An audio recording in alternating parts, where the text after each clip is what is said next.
You're so close to dead. Oh, why'd your body do that? That was weird. What was that about, dude? I'm gonna hit you with the wicker basket. Nailed him. Have you always done that when you get hit and I just hadn't been paying attention until now? This might kill you. I got rid of the brimstone. Is it time for Odin to claim his rightful place as the king of all? So close. If I had lowered your defense again with Pierce Armor, I might have killed you, but I made sure to kill the ball instead. Tentarafu? Seriously? Final boss uses Tentarafu? Are you kidding me? Well, I don't think there's any way I lose now because Odin will get to Gungnir you because he wasn't affected. Can I use Amrita Shower when I'm dizzy? Nope. But again, I don't think it matters. I think I'm just gonna get to Gungnir you. Oh, that's bad. Can I just pass? Oh my goodness, that crit actually came in clutch. I'm actually gonna kill you because I crit myself. What a way to end this boss.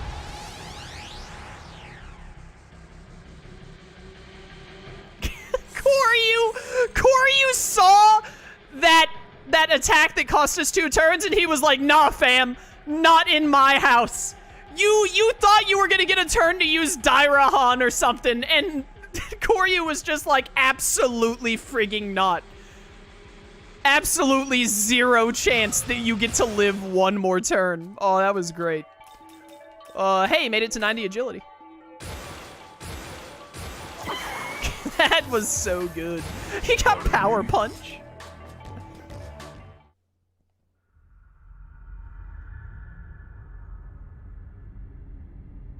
Yo, phase 2. Magnificent, my children.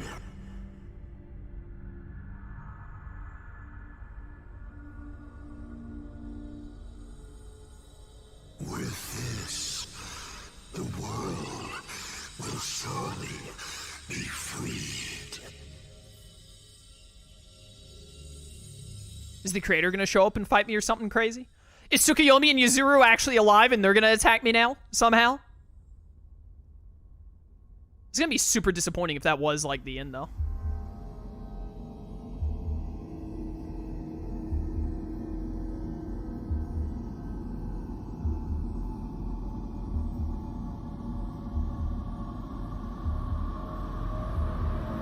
What is happening?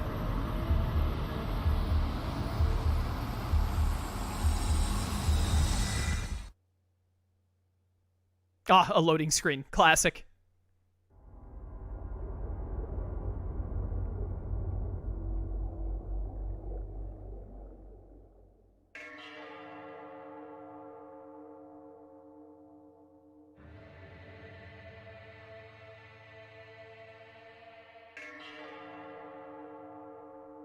Oh, it is you guys. Hi.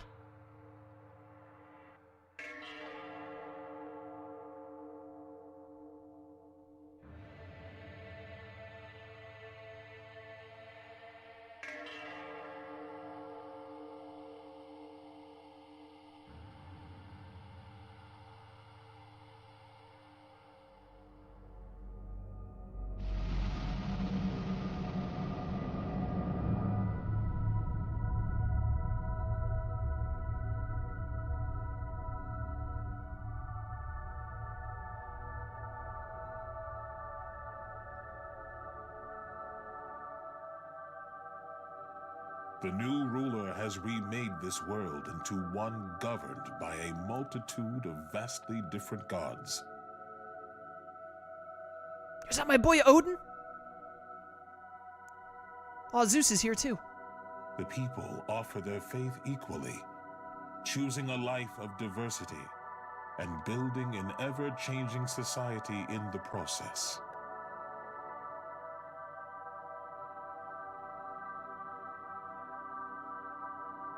But this life has no doubt proven difficult for some, those lacking convictions of their own, those seeking answers.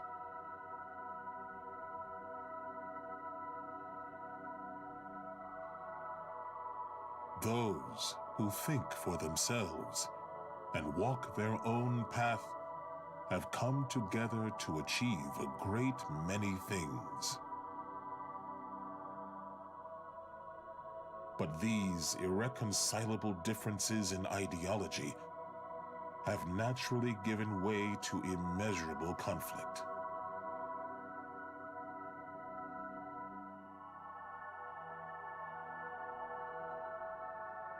The new ruler now looks upon a world plagued with strife.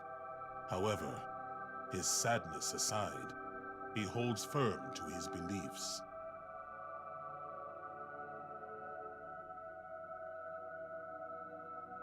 To choose is far better than to be chosen for, and responsibility should fall to those who earnestly wish to choose for themselves.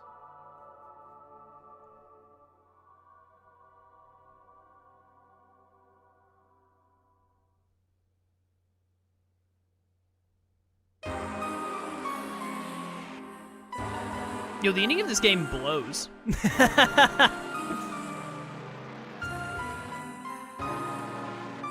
Chat's saying that apparently Lucifer gets a second phase if you do this secret ending.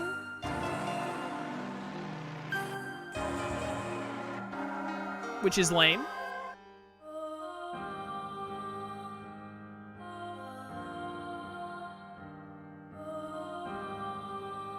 Well, there you have it. Shin Megami Tensei V. It's a pretty alright game. The gameplay is fun. Which, I hope for their sake, the gameplay is really all they focused on, because, man, like, the story and the characters all blow. I really like the lore setup. The ending was especially weak. Like, the ending of this absolutely sucks. I'm gonna have to look up whatever the secret bonus ending is that you apparently have to beat Shiva for, and then I think chat said you also have to select a very specific of the 3 endings and have defeated Shiva and done like every side quest in the game to get it.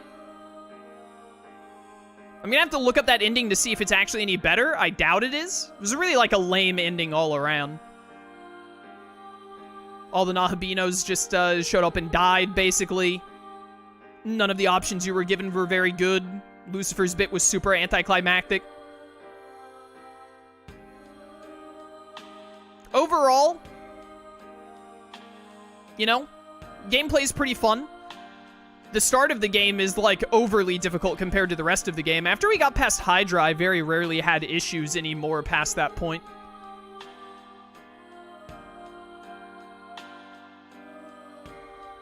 But anyways. Characters, no one memorable, really. Storyline, nothing memorable, really. The only really cool thing SMT has going for it is its lore. Other than its gameplay, obviously. The only other thing SMT has going for it is its lore. The whole setup of the Nahobino and the way the universe works in general with all these different gods that are no longer their true forms that need to get the human with their knowledge to become Nahobino was all really neat and could have been amazing if used in a game that has actually interesting characters and a better storyline. But unfortunately, it was used in this game instead. Like, man, I would love this exact setup in, like, the next Persona game. That would be so awesome. Because I do really love the lore setup and all. But the story and characters all incredibly stale and basically don't matter.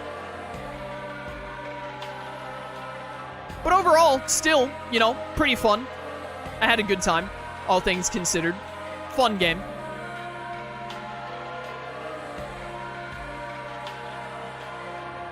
But yeah, I'm not going to be doing anything else. I'm not doing the Vishnu stuff, or not Vishnu, Shiva. I'm not doing the Shiva stuff. I don't want to have to, like, I don't want to have to level up a bunch for that. And also, apparently I would have to, like, redo my choice or something to get, like, the extra ending. And I'm going to be honest, I don't think the extra ending would be very worth it. I doubt it would be. Telling me you don't remember the name of the guy you speak to at the start of the game that tells you he's walking home alone? I know, right? But anyways, maybe the extra ending bit, if you, like, do all of the extra stuff with Shiva and everything else you need to do to unlock it, maybe that adds, like, a bit of a more satisfying ending? I don't know. But to have to jump through that many hoops for a satisfying ending sucks. like, in Persona, you can get true endings, which give you, like, a super awesome finish. Like, you can get the true ending in Persona 5 Royal, where, like, you do all the stuff with Maruki, and you get Akechi to show up at the end, instead of just the normal ending where you beat Yaldabaoth, and that's it. But beating Yaldabaoth is still an amazing ending to Persona 5. I even like the ending of fighting Yaldabaoth more than I like the ending with Maruki, to be honest. Persona, I don't remember how Persona 4 works out. I think Persona 4, you don't get to fight Izanami or something if you don't do the true ending, but you can still get, like, a pretty good ending with beating Adachi and all that, and etc., but then you can get an even better ending if you do the true one, and it's also a lot easier to do the true endings in those games. I don't remember exact... Persona 4 is really stupid with the amount of dialogue choices you have to do. But, like, Persona 5, you just have to rank up Maruki and Kasumi throughout the game to get that ending. But, like, the amount needed to get the extra ending in this is, pretty ridiculous. The extra scene in the ending basically says you create a world without demon gods and angels and now is free of Mandala, but you actually did? Oh, so you destroyed the throne or whatever, like What's-His-Face wanted? I didn't want to do that. That's stupid.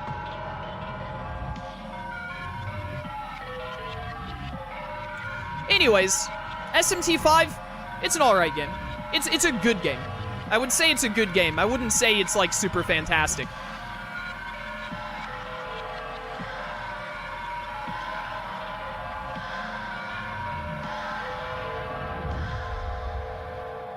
You also need to rank up Akechi for Royal and make one correct dialogue choice after his death. That's only to see Akechi show up at the very end, though. You don't need to do that to do the Maruki ending and beat Maruki and all that. Like, the Akechi thing, all that does, unless I'm remembering wrong, all that does is make it where Akechi shows up in the final cutscene walking by. The game doesn't need that.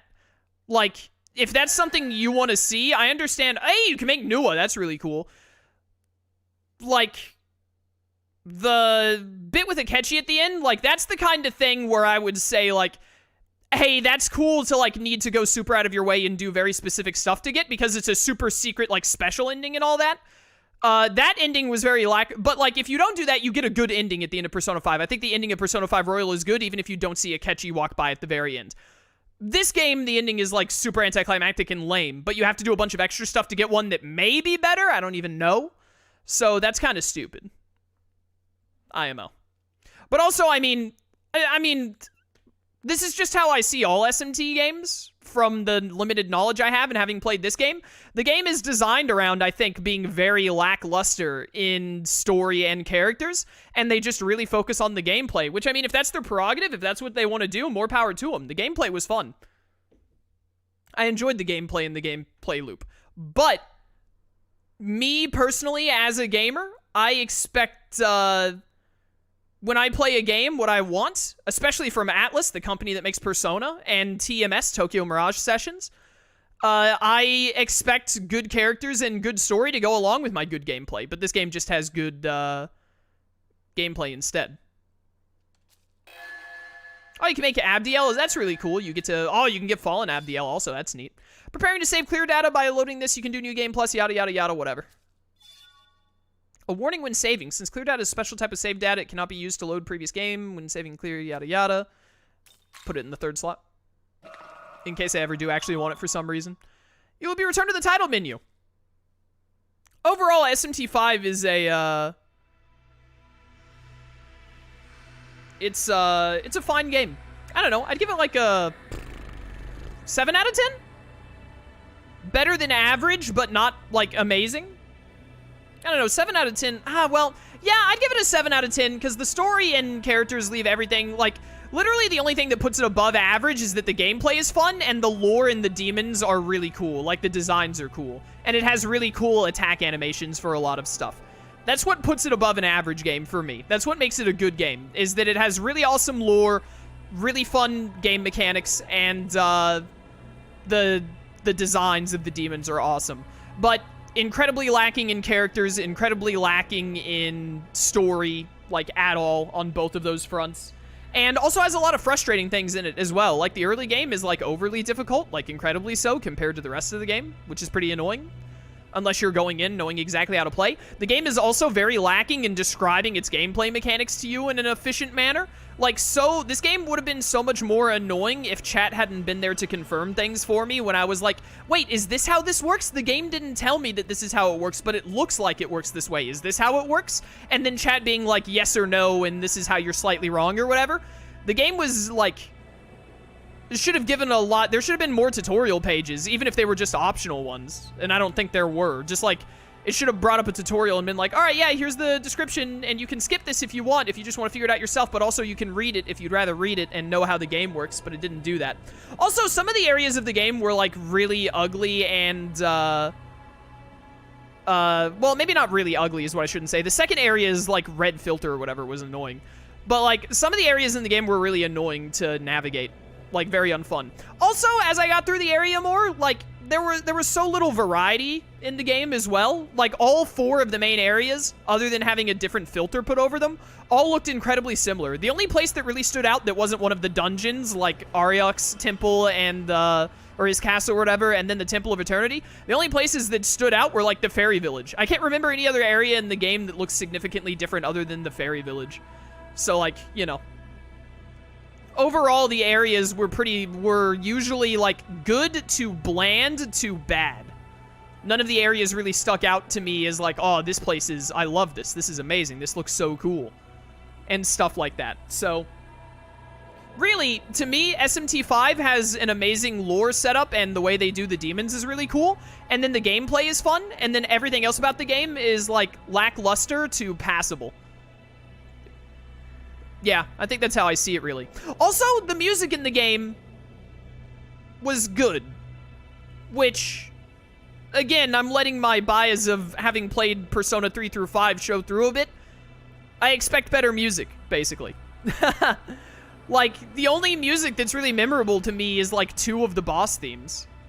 And that's about it. Like, I don't think I'm ever going to really go out of my way to listen to a lot of SMT5 music again, like I have the myriad Persona games I played, as well as, like, the... And I'll even bring up examples other than, Persona. I listened to Tales of soundtracks a good bit, quite a lot.